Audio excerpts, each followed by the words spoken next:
Sir నమస్కారం sir. నమస్తే అండి. సార్ సింగర్ 'కల్పన' గారు ఆత్మహత్యాయత్నం చేశారని నిన్నంతా కూడా ప్రచారం జరిగింది. కాకపోతే ఇప్పుడు ట్విస్ట్ ఏంటంటే సార్ ఆమె ఆత్మహత్య ప్రయత్నం చేయలేదని చెప్పేసి వాళ్ళ డాక్టర్ అయితే చెప్తున్నారు. సో ఫ్యామిలీలో కూడా ఎటువంటి ఇబ్బందులేం లేవు. అందరం కూడా హ్యాపీగా ఉన్నాం. కోలుకున్న తర్వాత మీకే అంతా తెలుస్తుందన్నట్టుగా వాళ్ళ డాక్టర్ అయితే మాట్లాడుతుంది. మరి ఇప్పుడు వరకు జరిగిన ప్రచారం అది అంటే ఎలా జరిగింది? మీరేం చెప్తారు సార్ దానికి సంబంధించి? అంటే ఒక గందరగోళం జరిగింది. హ్మ్. ఆవిడ 2 డేస్ నుంచి బయటకు రావడం లేదు. 2 రోజుల నుంచి బయటకు రావడం లేదు అనేది మొదట కంప్లెయింట్. హ్మ్. ఆ కంప్లెయింట్ నుంచి వెళ్లి తలుపులు పగలగొట్టారు. తలుపులు పగలగొట్టే పరిస్థితి వచ్చిందంటేనే ఆవిడేదో ఒక గందరగోళంలో ఉందని. అయితే 2 రోజుల నుంచి ఆవిడ టాబ్లెట్లు వేసేసుకుని ఉంటే పరిస్థితి అలా ఉండేది కాకపోవచ్చు. అంటే జస్ట్ ఆవిడ అంతకుముందు ఎప్పుడో వేసుకుని ఉండొచ్చు. వేసుకుని ఆ నిద్రలో వీళ్ళు తలుపులు కొడితే వినిపించి ఉండకపోవచ్చు. ఆవిడ బయటికి రాకపోవడానికి కారణం ఏదైనా కావచ్చు. ఆవిడ బయటికి వచ్చే పని ఉండక బయటకు వచ్చి ఉండకపోవచ్చు. లేదు ఆవిడ పర్సనల్‌గా ఏదైనా డిస్టర్బ్డ్‌గా ఉండి ఉండొచ్చు. ఆ డిస్టర్బ్డ్‌గా ఉండటం వలన రాకపోయి ఉండొచ్చు.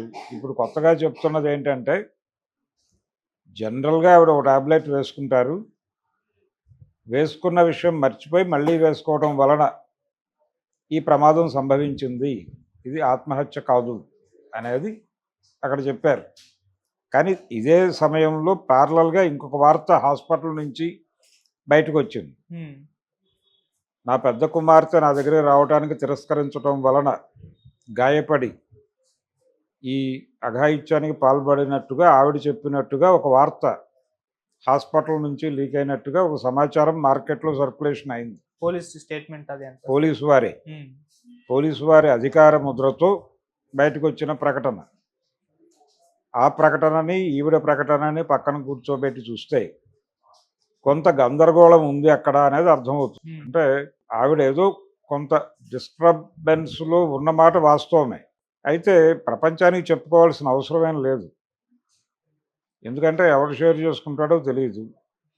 ఇప్పుడు ఆ పెద్ద కూతురే వచ్చి ప్రపంచానికి చెప్పే ప్రయత్నం చేసింది. ఏం లేదని.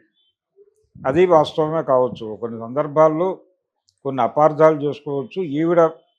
ఈవిడ కండిషన్ తెలియక అమ్మాయి ఫోన్‌లో నో చెప్పుండొచ్చు కూడా. ఈవిడ ఏ కండిషన్‌లో ఉందో ఆళ్ళకి తెలీదు కదా! హ్మ్. వాళ్ళ కోణంలో నుంచి నో చెప్తే ఈవిడ పద్ధతిలో ఈవిడ రియాక్ట్ అయిపోయి ఉండొచ్చు. నేను చెబితే వినరా అని ఈవిడ అనుకోని ఉండొచ్చు. లేదు ఈవిడ చెప్తే నేను వినాలా అని ఆ అమ్మాయి అనుకుని ఉండొచ్చు. ప్రతి ఇంట్లోనూ పేరెంట్స్‌కి, పిల్లలకి నడిచేటువంటి ఒక చిన్న గ్యాపే ఇది. అలాంటిదేదో జరిగుంటుంది. అలా ఏదైనా జరగడానికి అవకాశం ఉంది. ఆవిడ చెప్పినట్టు ఒకే టాబ్లెట్ మర్చిపోయి రెండోసారి వేసుకోవడం వలన జరిగింది అన్నది వాస్తవమే అనుకుందాం. పోలీసు వారు చెప్పినది వాస్తవమే అనుకోవాలి. ఎందుకంటే చెప్పింది అధికార వర్గం కాబట్టి అనుకోవాలి. ఫైనల్‌గా వాళ్ళు విచారణ జరిపారు. అతన్ని ఆ భర్త అనేటువంటి వ్యక్తిని కూడా తీసుకెళ్ళి విచారణ జరిపారు.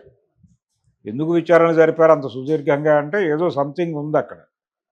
సంథింగ్ రాంగ్ ఉంది కాబట్టి అంతసేపు విచారణ జరిగింది. లేకపోతే అప్పుడే బయటకు చెప్పేసి పంపించడం ఏదో పొరపాటు జరిగిందిలే అని చెప్పి అలా జరగల. అందుకని కొంత అనుమానించదగ్గ వాతావరణం కలదు. అలాగని చెప్పి మరీ వీధికి లాగాల్సినటువంటి అవసరమూ లేదు. వాళ్ళకి వాళ్ళు రెక్టిఫై అయితే చాలు.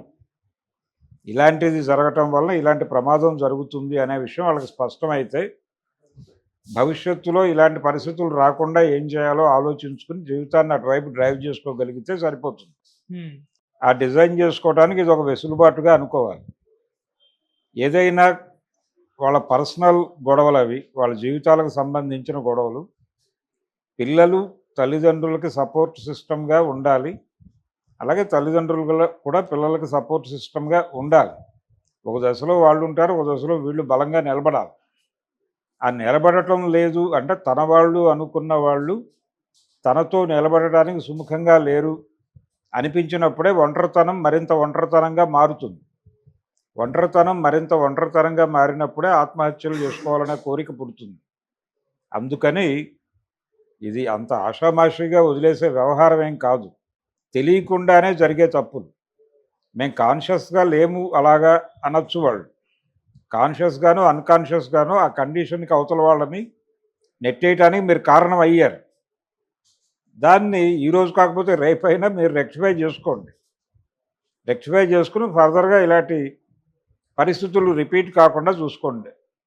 మీరు మాట్లాడే ప్రతి మాటలోనూ కన్సర్న్ ఉండాలి అని ఒక డిజైన్డ్గా అనుకోండి. అనుకుంటే ఎవరు గాయపడరు. ఎవరిని గాయపరచకూడదు అని మీరు అనుకోండి మీ మాటల నుంచి. మీకు పెయిన్ అనిపించినప్పటికీ ఫోన్లో మాట్లాడేటప్పుడు అవతల వాళ్ళ కండిషన్ ఏంటో తెలియదు. కాబట్టి ఫోన్ టాక్లో నార్మల్గా మాట్లాడండి. ఎటువంటి లీడ్స్ ఇవ్వకండి. అవతల వాళ్ళని గాయపరచకండి.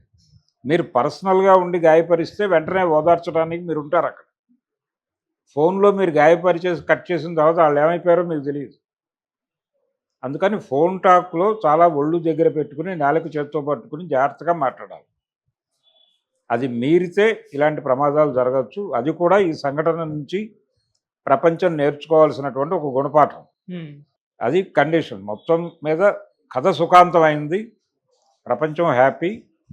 ఆవిడ ఇంకా కొద్ది అంటే ఆర్గానిక్స్కి సంబంధించి చిన్న సమస్యలు ఏవో ఉన్నాయి. మేబీ ఆవిడ కొద్ది రోజులు హాస్పిటల్లో ఉండాల్సి రావచ్చు. లేదు ఇంటికి పంపించైనా వాళ్ళు ట్రీట్మెంట్ చేయొచ్చు. ఏదో సమ్ ట్రీట్మెంట్ అయితే జరగాలి. కొంచెం టైం తీసుకుంటుంది. ఆ తర్వాత ఆవిడ బయటకు వచ్చి మాట్లాడతారు, మీకే తెలుస్తాయని చెప్తోంది. ఈ లోపల ప్యాచప్ చేసుకోవచ్చు. అమ్మాయి ఏదో జరిగిపోయింది, అనవసరంగా నానా గోళ అయిపోయింది, మన బతుకులన్నీ రోడ్డు మీదకి వేసేస్తున్నారు, ఇష్టం వచ్చినట్టు ఎవరి పద్ధతిలో వాళ్ళు మాట్లాడుతున్నారు, దీన్ని కట్టడి చేసుకోకపోతే భవిష్యత్తులో మన జీవితాలకు ప్రైవసీ ఉండదు అని చెప్పి ఆవిడతో ఈవిడ చెప్పిన పద్ధతిలోనే మాట్లాడించవచ్చు కూడా. పోలీసు వారు కూడా అర్థం చేసుకుని వారి ప్రకటనను సవరించుకోవచ్చు కూడా. ఏదైనా జరగచ్చు. ఆవిడ సేఫ్గా ఉన్నారు కాబట్టి. లేకపోతే దీన్ని మించిన వందలాది కథనాలు సర్క్యులేట్ అయ్యేవి. కాబట్టి ఇక్కడ వరకు అదృష్టం అనే అనుకోవాలి. ఫర్దర్గా ఫోన్ టాక్ చేసేటప్పుడు మాత్రం కాన్షియస్గా ఉండాలి. ఆవిడే కాదు, ప్రతి ఒక్కరూ ఫోన్ టాక్లో తమ ఎమోషన్స్ని కంట్రోల్ చేసుకుని మాట్లాడాలి. ఎమోషన్స్ని కంట్రోల్ చేసుకునేటప్పుడు వీళ్ళు ఆలోచించాల్సింది అవతల మనిషి ప్రజెన్స్లో మనం లేము, మన మాటలు వాళ్ళని ఎలా తగులుతున్నాయి, వాళ్ళు ఎలా రియాక్ట్ అవుతున్నారు అనేది మనకు తెలియటం లేదు అని అనుకోవాలి. అందరూ ఓపెన్గా రియాక్ట్ కారు. వాళ్ళు సైకలాజికల్గా డిస్టర్బ్ అయిపోయి కామ్గా వింటారు. విని ఫోన్ పెట్టి ఏదైనా నిర్ణయం తీసుకోవచ్చు. అప్పుడు ఆ హత్య చేసింది వీడే అవుతాడు. ఎవడైతే ఫోన్ చేశాడో వాడి మీద కేసు బుక్ చేయాలి 302 కింద. కాబట్టి అలాంటి పరిస్థితి తెచ్చుకోకుండా ఉండాలంటే ఫోన్ టాక్ అప్రమత్తంగా వ్యవహరించండి. అవతల వాళ్ళని ఎమోషనలైజ్ చేసేటువంటి మాటలు ఏవీ మాట్లాడకండి.